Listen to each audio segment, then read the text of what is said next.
Glad you made it back, everybody. The Chris Salcedo Show. Conservative legal group the Liberty Justice Center is calling on over 150 medical schools to end their discriminatory practice of race-based admissions. This comes after the Supreme Court handed down a landmark ruling banning the racist affirmative action admissions policies at Harvard and the University of North Carolina.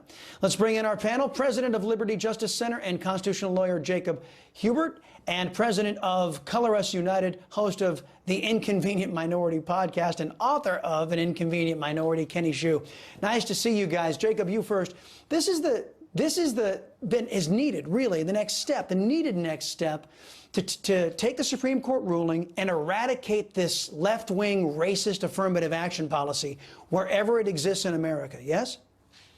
That's right. The Supreme Court's decision applied to Harvard and the University of North Carolina specifically. But of course, we know this goes on all across academia. And we also know that they're not going to give this up without a fight because they deeply believed in this. They promoted it for years. And whether they make little changes or not, you know they're going to try to find ways to skirt this decision. So they have to be told, as we're telling them, that if they don't really change their ways to eliminate race discrimination, they're going to face more legal action. And we at the Liberty Justice Center are prepared to represent students or would-be students whose rights have been violated. Yeah, we haven't seen left-wingers this committed to racism since, well, before the Civil War. Kenny, since the Supreme Court ruling, what have you heard from students who were impacted by these racist affirmative action policies? I've heard a lot of different opinions, but here's mine. I think that these students are getting a great victory for merit because people need to know the truth, right, about why they're accepted or rejected from school.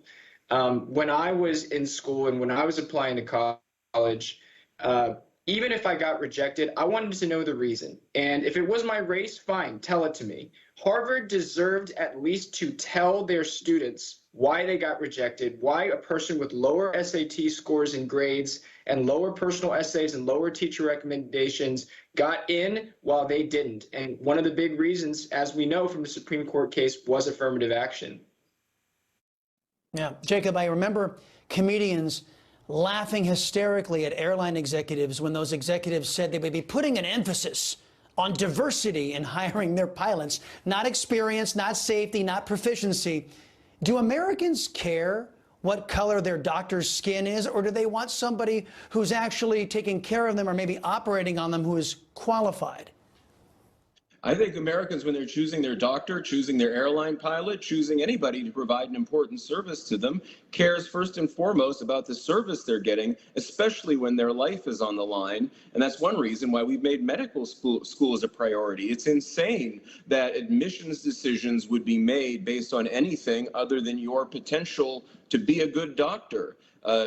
Diversity might be nice and all of that, but when you're talking about people who are going to have other people's lives in your hands, what you need to be looking at is, are they going to be able to do this job effectively? And nothing else, really.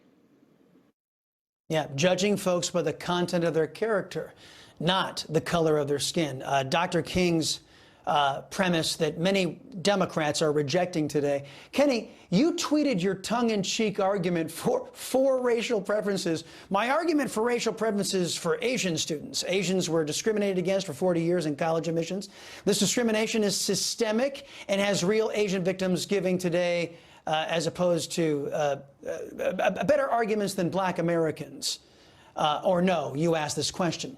Doesn't this prove that Democrats don't actually care about minorities, really? They only want to create victims that they can control. Yeah, look, I got some fun. Twitter's a great place because I got some comments on that tweet saying, no way, what are you saying? You never believed in this. And of course, I don't believe in racial preferences for anybody. I'm just saying, yeah, Asians were victims of affirmative action. Maybe they should get reparations.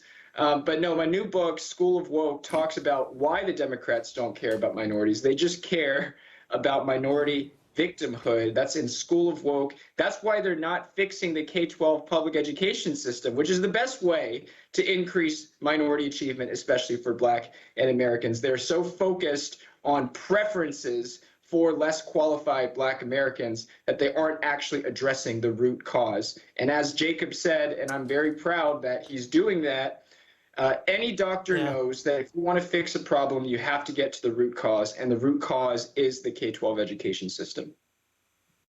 No, amen to that. And you know what? Basically saying absurd things to highlight the absurdity of the other side. It's tried and true. Jacob Huebert and Kenny Xu, thank you very much, gentlemen. Appreciate the time. Coming up.